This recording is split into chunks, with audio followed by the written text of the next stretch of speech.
Hello, everyone, and welcome to our Tuesdays, Techy Tuesday. Today is Jessica Gill talking to us about Snap and Read. But before we turn it over to Jessica, I'm Nikki Laverne here in the technology department. Below me, I have Lynn Kennedy with technology. Down here, I've got Mr. Carlos Williams, the director of technology. And this is hard. And Jessica Gill to the right. So Jessica works with assistive technology. I'm going to turn it over to her to take over Snap and Read, and she'll tell you a little bit about herself. So Jessica works with assistive. So hi guys, I'm Jessica Gill. I am on the assistive technology team. I'm actually a speech and language pathologist by trade, but I work on the assistive technology team, out with the kids with special needs, with different types of support for communication and for academics. So we're housed at Jubin Park Elementary. And if you ever need to get in touch with me, your best bet for me is through email, and I have that on a slide further into my PowerPoint. Awesome. So we're going to talk about Snap and Read. Snap and Read is a reading support that's available for students with special needs. It is available as a Google extension in Chrome, and it covers diverse reading needs. It reads both accessible and inaccessible text aloud, levels vocabulary, and it translates. We piloted the program in SPED in the spring of 2018 for our SPED students, and results from the pilot indicated that both the students and the teachers had positive results with it. This was the program that we purchased, that SPED purchased to replace Kurzweil, which we had used for many, many years. But this is not a program that's available as UDL. I know there are some other supports that do read aloud that are available as UDL, but Snap and Read is not. Who is able to access Snap and Read? The program is available to students that are receiving special education services through student-specific licenses. The licenses are assigned for SPED students based on the results of their assistive technology assessment.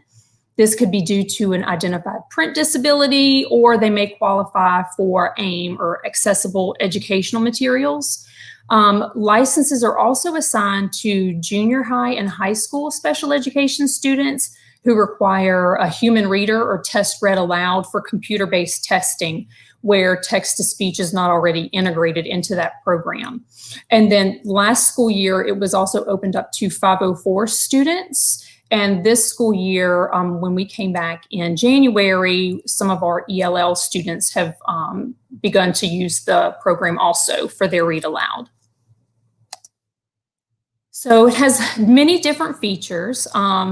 It has the ability to read aloud. It reads text aloud across websites, PDFs, Google Drive, as long as you can open it in the Google Chrome and you have the extension available, it'll read. It will also do dynamic text leveling. It'll adjust the readability of the text without changing the meaning. And I'll show you these features as we get further into the presentation. It also has a feature where you can open a PDF and you can do annotation on it for worksheets and assignments. So that comes in handy when you're doing a lot of your Google Classroom work, where you're sending out those worksheets for students. If they need that read aloud, they have that support through Snap and Read. And then if they need to respond on that particular worksheet, there's an annotation option there. Hey, Jessica, we had a question that came in. It said this can be used as the human reader modification. They're just verifying that. Okay, so it depends on what the situation is. If they are in junior high and they're taking CSAs, then their folder holder or the teacher that sees them can turn in their name, as long as they qualify for text-to-speech in the classroom. They qualify for text-to-speech for online testing. And if they if they, I'm sorry. That's okay.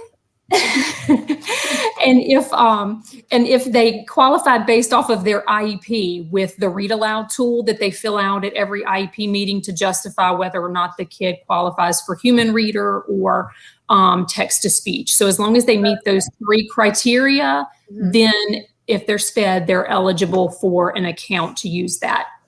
If they need it to access like curriculum materials, then those SPED students have to be referred to assistive technology for us to do an assessment to, make sure that it fits their need. So if a teacher thinks they need it, they just talk to the folder holder and then they'll get a hold of you? Yes. Okay. For the SPED kids, if it's 504 students or ELL students, those requests go to different coordinators. So for those programs, but for SPED, yes, the requests come to me. Okay, thank you. I'm popping back off. Okay. It also has where you can do an outline and you can pull text from whatever site you're on or whatever document you're having read aloud to you. It'll pull that into an outline, and then it can be printed out for studying and things like that. There's also a feature to remove distractions. So if it's maybe a website that has all this activity going on in the screen and it's very distracting for the student, maybe they just need to see the actual text on the page, where you can reformat that so that all of that other distractible stuff is gone.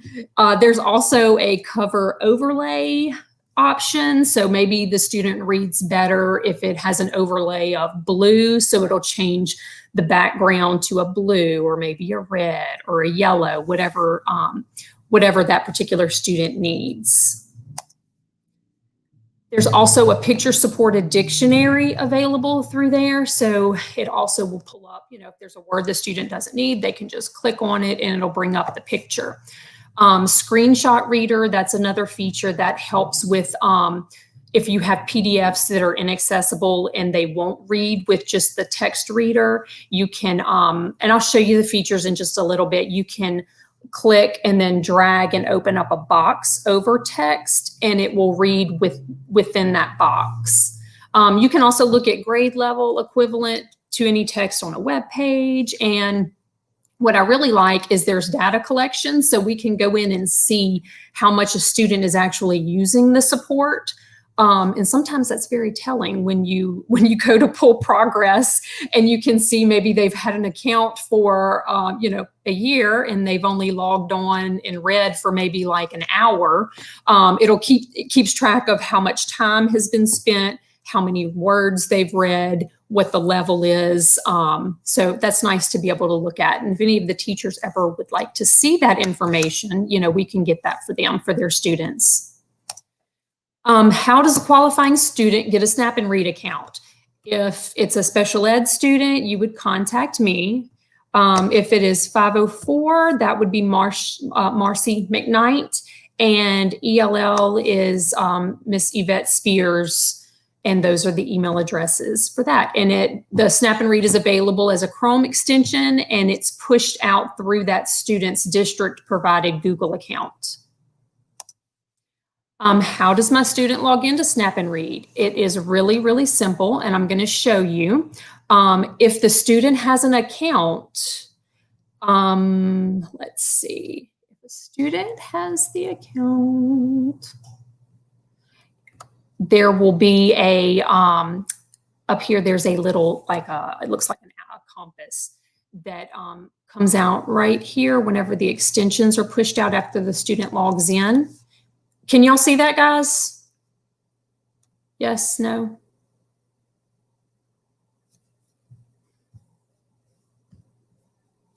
You would click here and the student will log in. It goes through Google. So actually, let me sign out and I'll sign in. Okay, so I'm logged into my district provided Google account here. So whenever you log in, there is this little compass, and if the student is not logged in, you'll have the red dot. If you need to log in, you would click it and you would do sign in. And for the students, they would go ahead and sign in with Google. For me, this is tied to my Office 365 account, so I'm going to log in that way.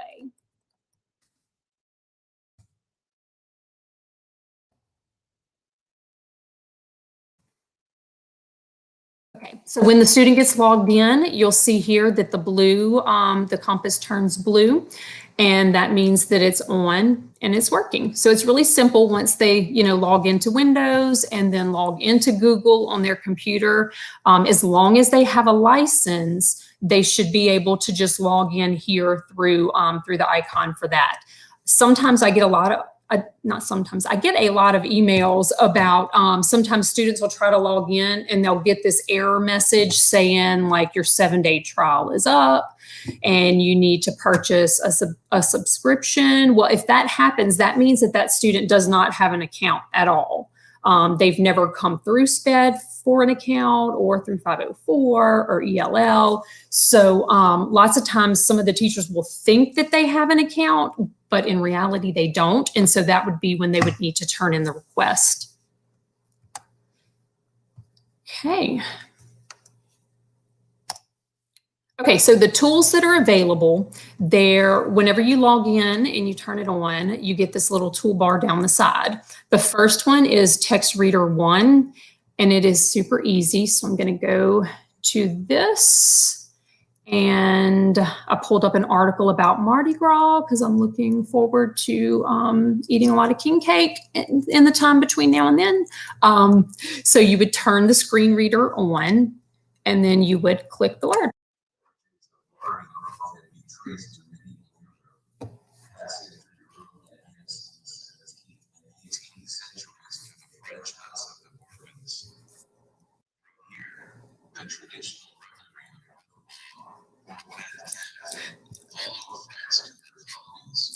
And then you can just click again and it'll turn off.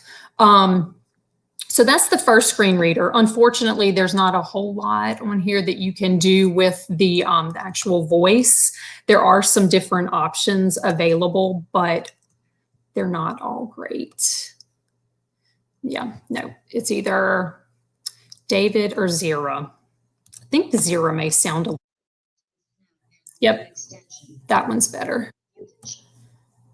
Okay, so the Text Reader 2, I'm sorry, that is the little grab button right here on the side. And what that will do is sometimes when you go to different sites, the regular screen reader may not read it. And so if that's the case, you can select the Screen Reader 2 and go through this way. And you can grab that little section right there, and it'll just read that section.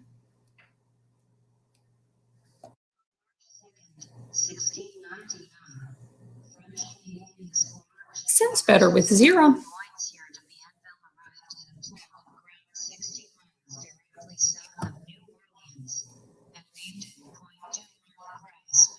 Press. Okay, so that is the Text Reader 2.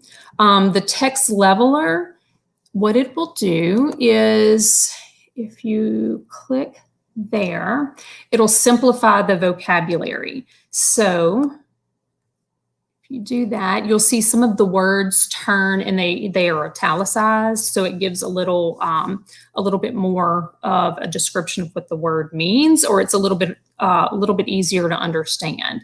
So like medieval before was still medieval.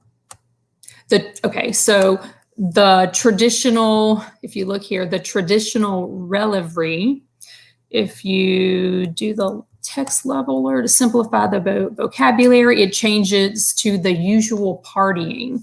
So it will help some of that, if it's a higher level text, it'll simplify it a little bit more. And then colored overlays. If you click that option in your toolbar, you can go in and you can make it highlight. You can go to options and you can change the colors also. So maybe I want to do let's do a bright blue, and maybe I want to do it on a yellow background. Go back in.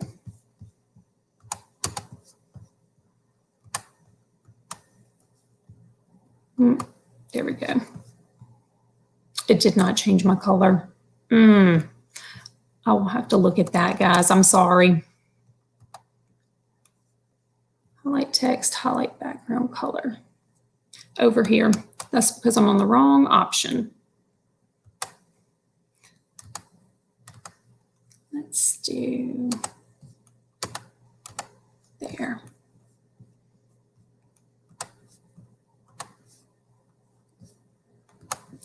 Okay, that's not very friendly for my eyes, but it just shows you how easy it is to change the option. And then this, turn that one off. The last one is the study tools. And for that, you can go here, and it's right there. So you can do an outline. So maybe you want to do the outline name for this one is going to be Mardi Gras.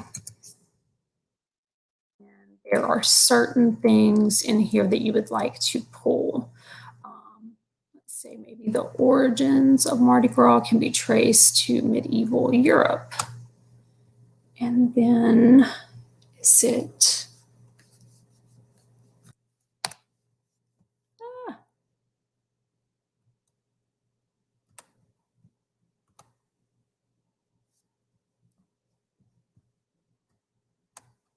Nope.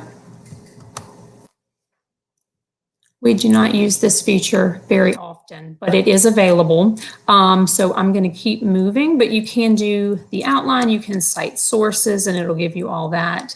So let's see. Let's see this one. This is just an example, different article, but you can come in and pull different text out, and it'll make an outline for you there. And then you can either save it, or you can print, you can rename it, you can download it to your computer or your student's computer. That is that. Okay, annotation in PDFs. So you can open a PDF through Snap and Read. Awesome. Let me sign back in.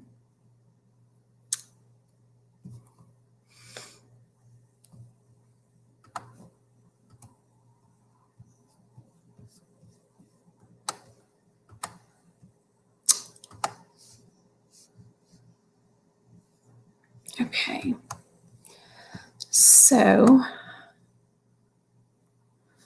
so I opened up this one, our Mardi Gras vocabulary. So you can use the screen reader, you can click here, and okay, so Fat Tuesday. So the students can kind of navigate through and use the screen reader to select certain words. And then if you want them to annotate and put those answers into the blank, you select here. You can insert a text box, and then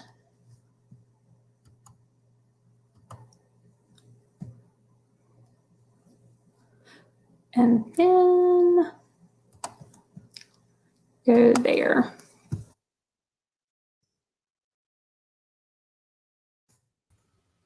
Okay, I'm just busting in to be like, ooh, because that is nice. I like that feature a lot. Oh, okay, yay! It does make it easier for a lot of our kids who are having issues with reading and with writing, and maybe they receive writing supports and they receive reading supports. So if they have access to Snap and Read, they can use it to read for them, of course, but then they also have the added feature of being able to annotate on a PDF, because if it's something that's in a Google Classroom assignment, well, then they can just do what they need to do, save it as a document, share it with the teacher, and they're good to go without having to worry about printing it out and how am I going to do this and wait. Okay, well, let me have two screens open, and I'll have my worksheet on one side where I'm using Snap and Read to read it, and then I've got this other Word document opening that maybe I'm doing number one and listing that way. You know, it integrates more, and so it works out really well. I really do like that. I know a lot of teachers are using Cami, and it's great, but it's not nearly as user friendly as this is. This is nice. Yeah, super cool. And then you can do all kinds of other stuff, and you can get out of it, and then whatever you do, you can go here and you can save it back to your drive and then go in and email it back to your teacher.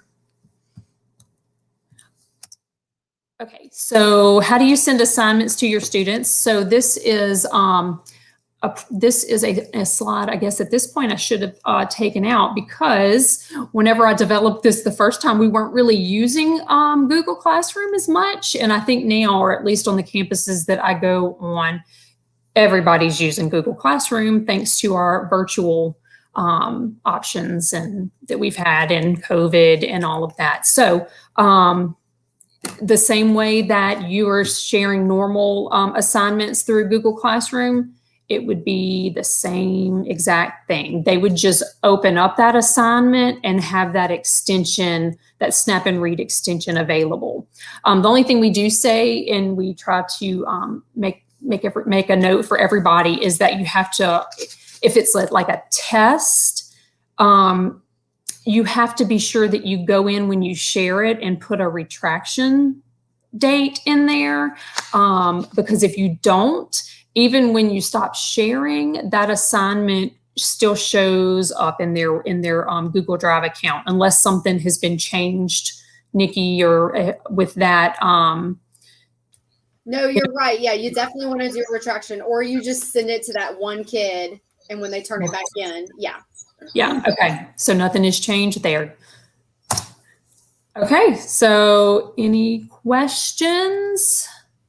That was I think I covered everything. I know, like, I saw someone get super excited about the whole not having to use Cami for everybody, and I was like, I know, me too.